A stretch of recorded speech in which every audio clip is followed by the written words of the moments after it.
हम अपनी जान के दुश्मन को अपनी जान कहते हैं। हम अपनी जान के दुश्मन को अपनी जान कहते हैं। मोहब्बत की इसी मिट्टी को हिंदुस्तान कहते हैं, हिंदुस्तान कहते हैं।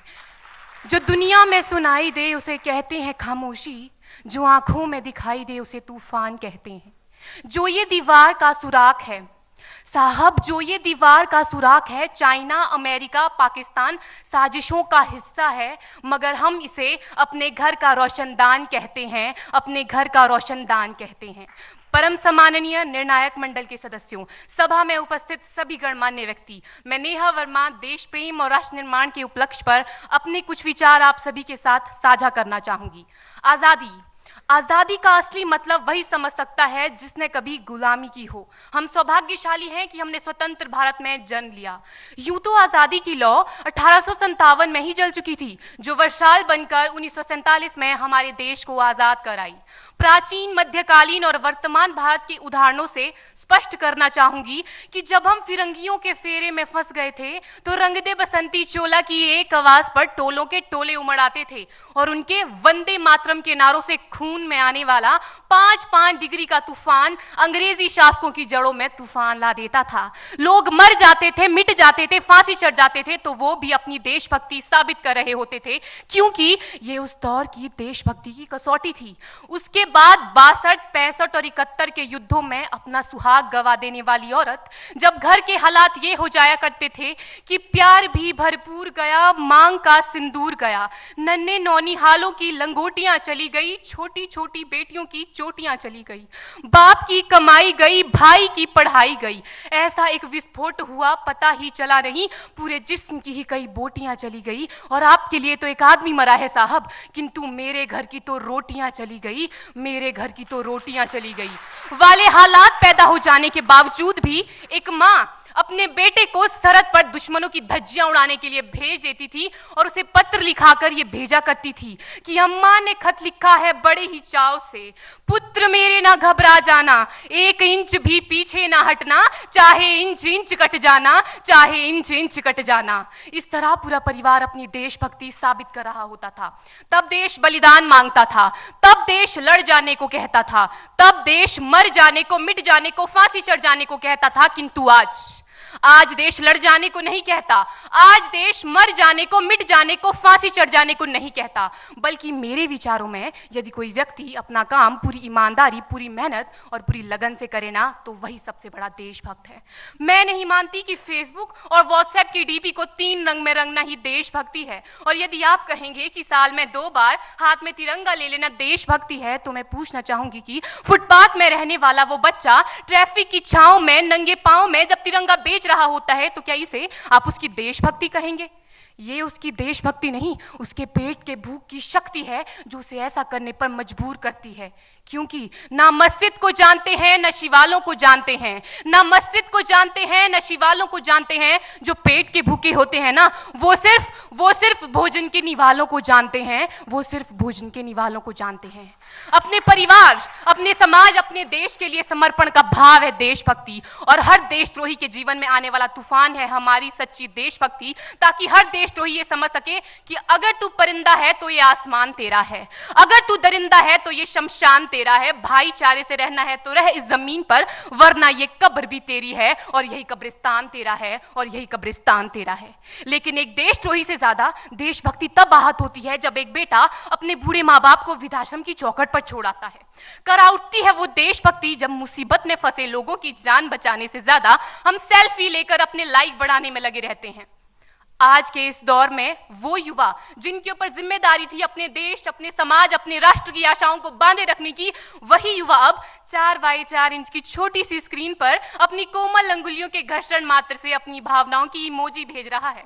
4 बोतल वोडका, काम मेरा रोज का ने भारत का भविष्य तबाह कर रखा है।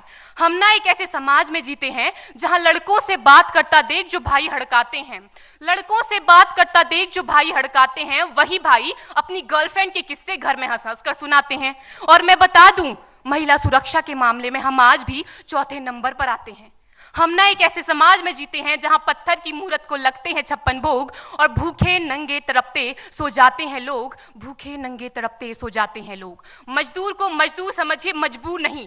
गरीब को काम दीजिए, दान नहीं। और अगर दान देने के इच्छुक हैं तो जीते जी रक्तदान दीजिए और मरने के बाद अंग दान देकर किसी मरते हुए को जीवन दान दीजिए। यही सच्ची देशभक्ति और यही सच्चा राष्ट्र प्रेम है। ना सरकार मेरी है ना रब मेरा है, ना सरकार मेरी है ना रब मेरा है, और ना ही ये बड़ा सा नाम मेरा है। बस इतनी सी बात का गुरूर है मुझे कि मैं भारत की हूं और ये भारत मेरा है और ये भारत मेरा है।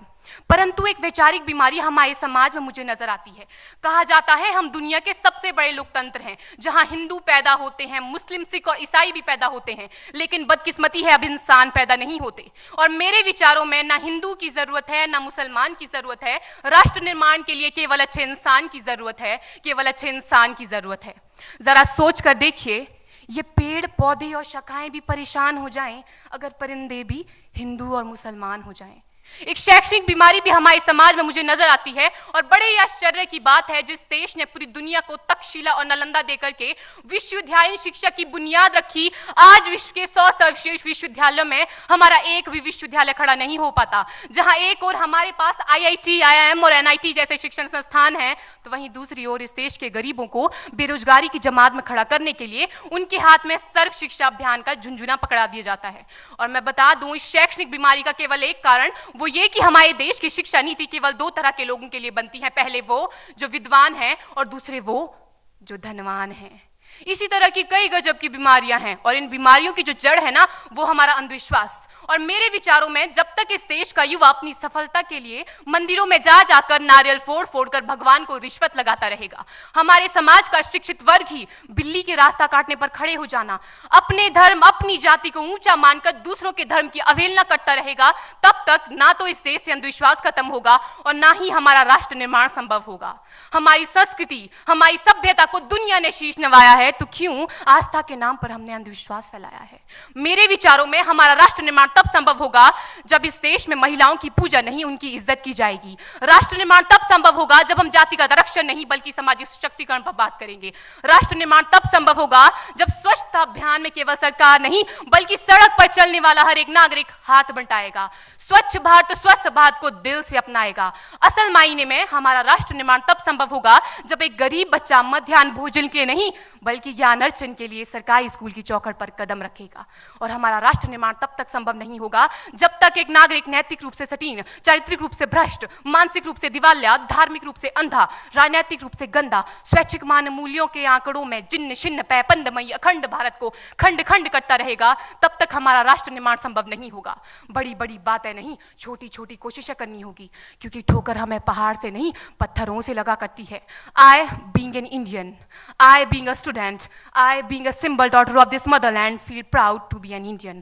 और मैं सैल्यूट करना चाहूंगी सरहद पर दिन रात हमारी रक्षा के लिए खड़े हर उस जवान को, इस देश की पुलिस, प्रशासन और किसान को, और इस देश के हर उस व्यक्ति को जो अपना काम पूरी ईमानदारी, पूरी मेहनत और पूरी लगन से करते हैं, जिनके बिना राष्ट्र निर्माण की कल्पना करना भी असंभव सा लगता है। और आज इस मंच पर पूरी जिम्मेदारी के साथ मैं भारत की बेटी ये कहती हूं कि हमारा राष्ट्र निर्माण तब संभव होगा जब हम सभी, मैं, आप, हम सब मिलकर प्रयास करेंगे, क्योंकि हमारे देश की जिम्मेदारी नहीं है हमें आगे ले जाने की, हमारी जिम्मेदारी है अपने देश को आगे ले जाने की, अपने राष्ट्र को आगे ले जाने की, अपने वतन को आगे ले जाने की।